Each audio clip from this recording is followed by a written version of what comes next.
Boom, we are live, ladies and gentlemen, boys and girls. It is, of course, your boy, Nolan Hawkeye, Anthony here, and I hope you guys are having a fantastic week wherever you may be, and of course, however you may be listening.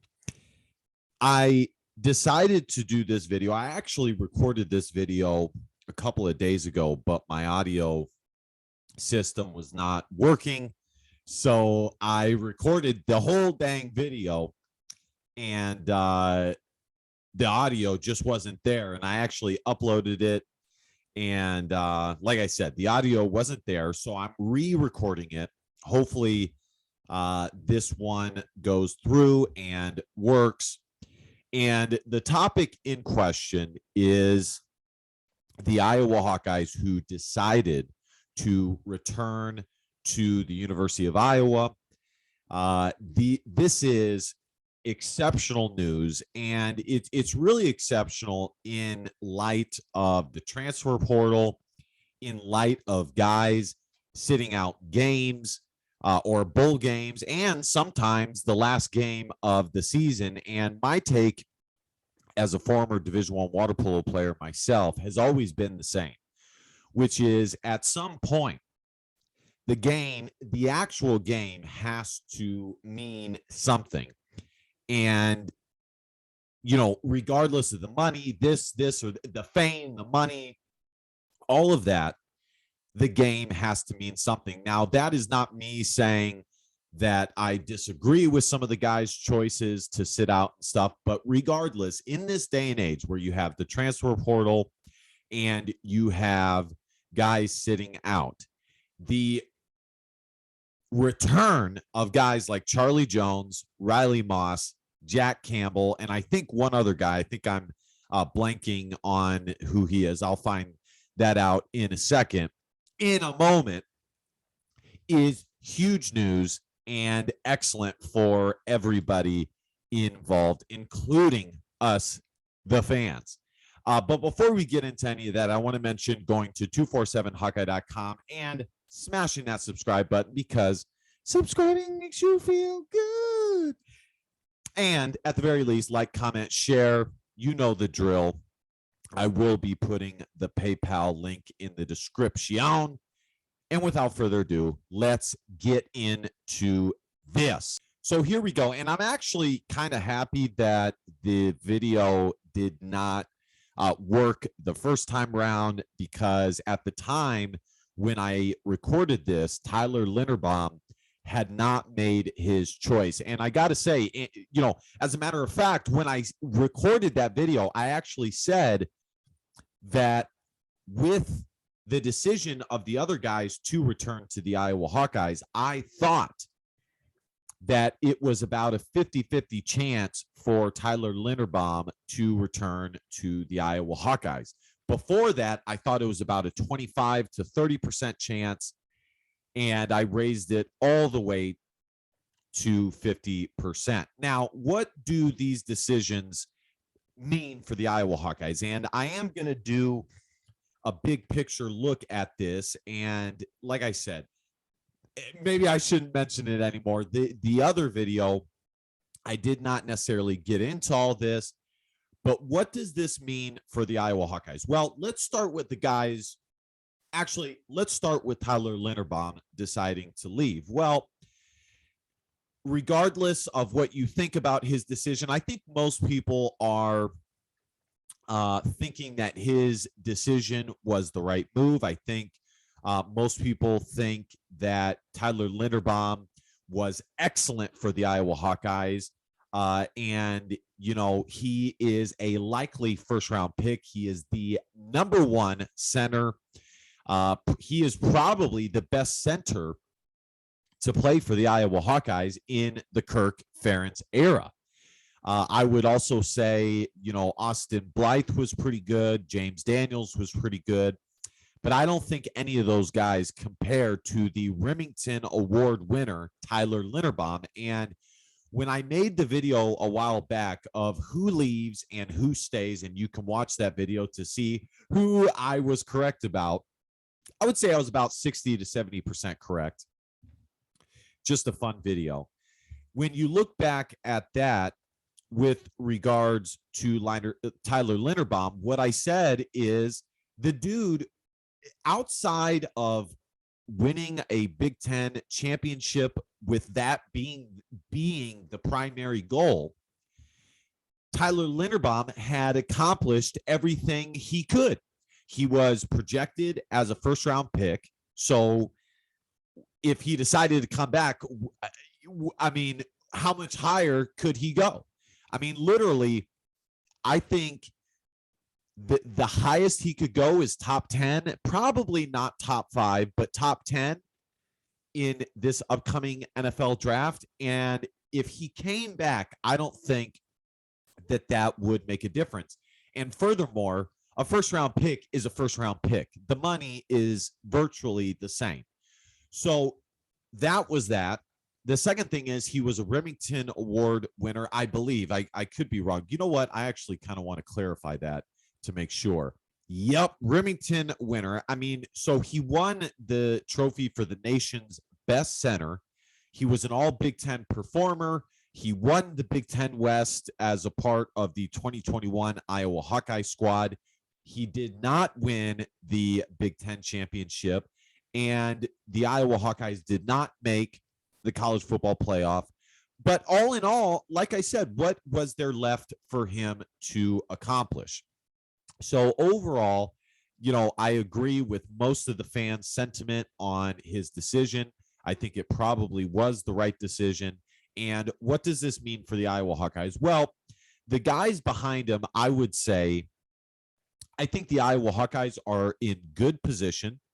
I think some of the guys that you should remember when it comes to replacing Tyler Linderbaum are Michael Mislinski, who was a former Texas Longhorn commit, but flipped to the Iowa Hawkeyes. Former walk-on Matt Fagan. He might actually be a walk-on still, with not on scholarship. Matt Fagan.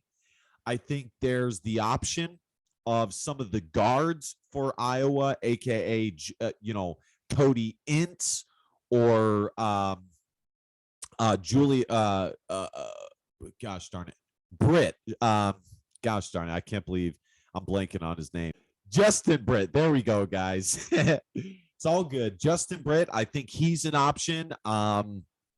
There is another guy who was a defensive tackle commit out of Bettendorf High School. I think he is an option as well. Let me see. I'm going to pull up his name here.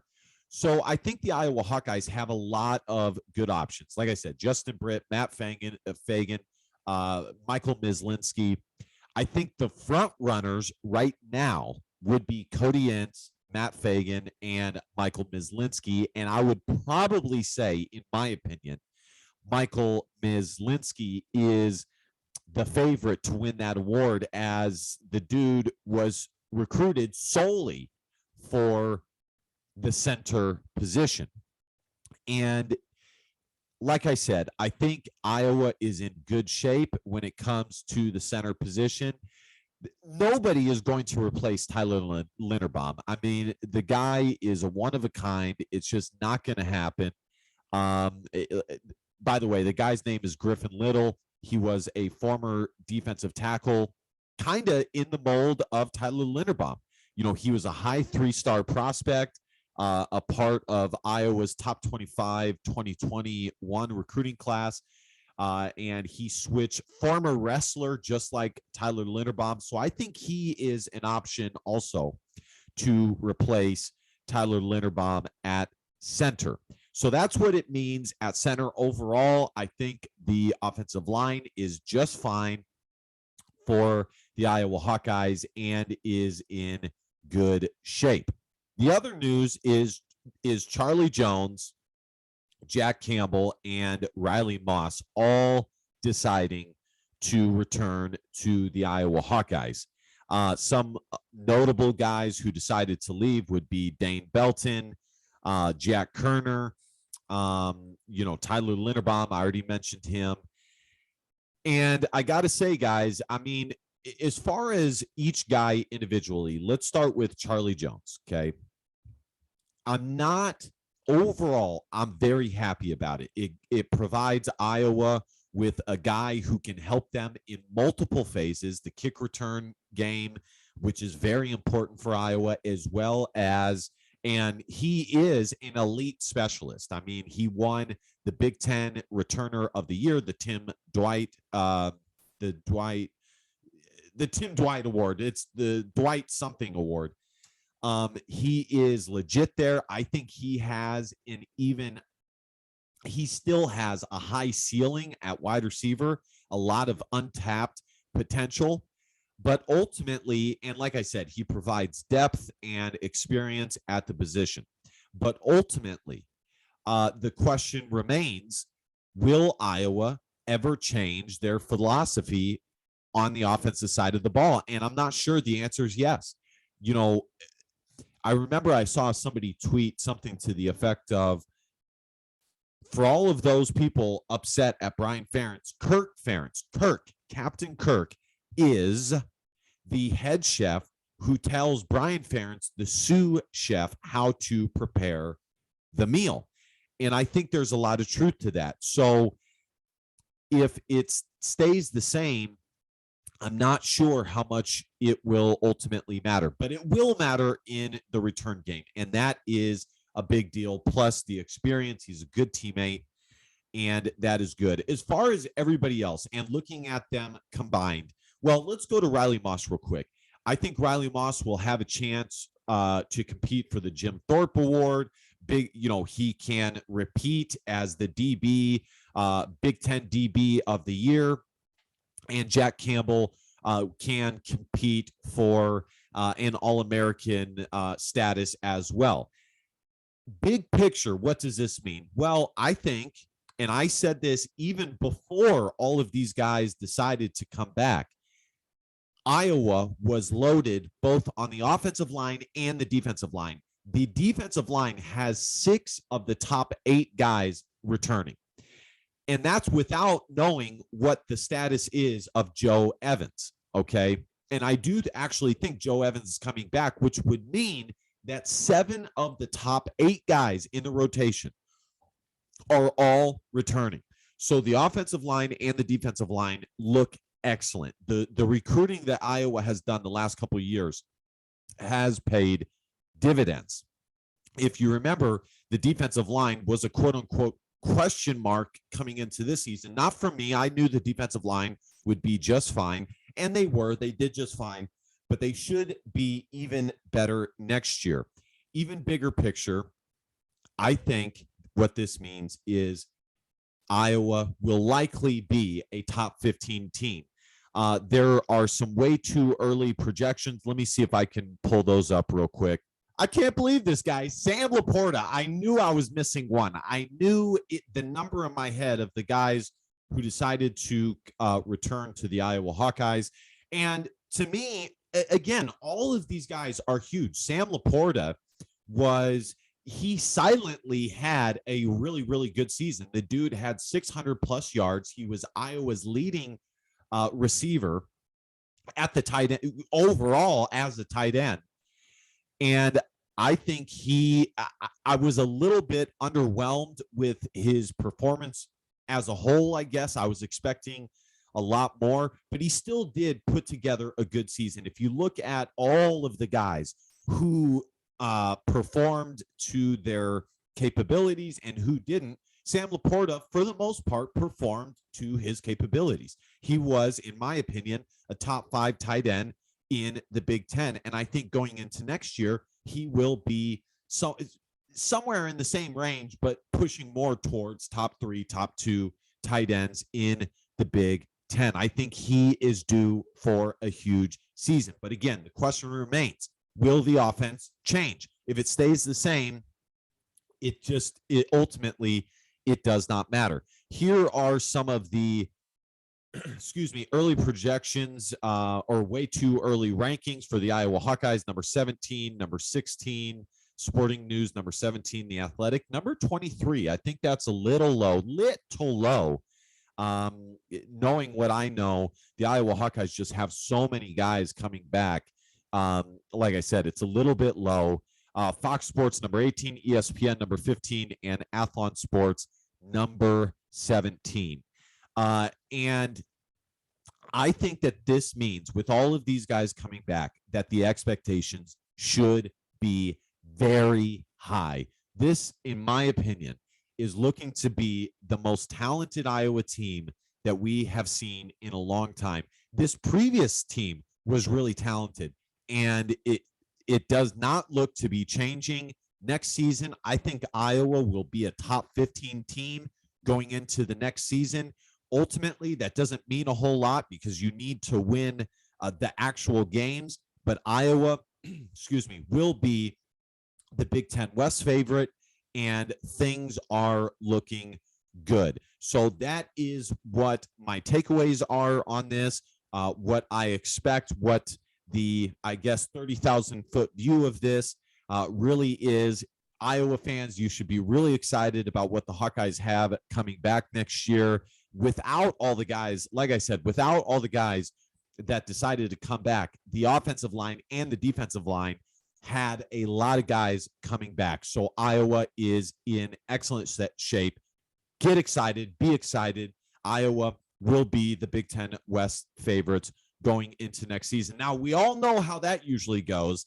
You know, when Iowa is the favorite, they usually underperform, but who knows, maybe things will be different.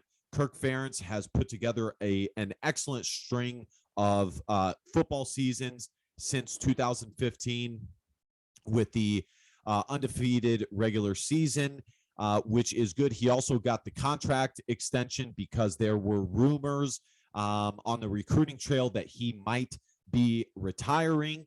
I don't, ultimately, do I think that a lot of the recruits paid a lot of attention to it? No, not really, because the evidence of Kirk Ferentz staying is way stronger than it would be for him to leave. I mean, he's the longest tenured coach, and Iowa has an excellent recruiting class in 2022, but he got a contract extension and has had a good run of football since 2015. All right, guys, thank you guys so much for listening. Be sure to hit that subscribe button because subscribing makes you feel good. Be sure to check out 247hawkeye.com. Like, share, comment, the whole 9 yards. You know the drill. I'll put the PayPal link in the description if you want to donate to the channel. Help me out a little bit. And last but not least, DBAP, don't be a pussy willow. And facts or feelings, because your feelings don't matter. Love y'all. Go Hawks. Bye.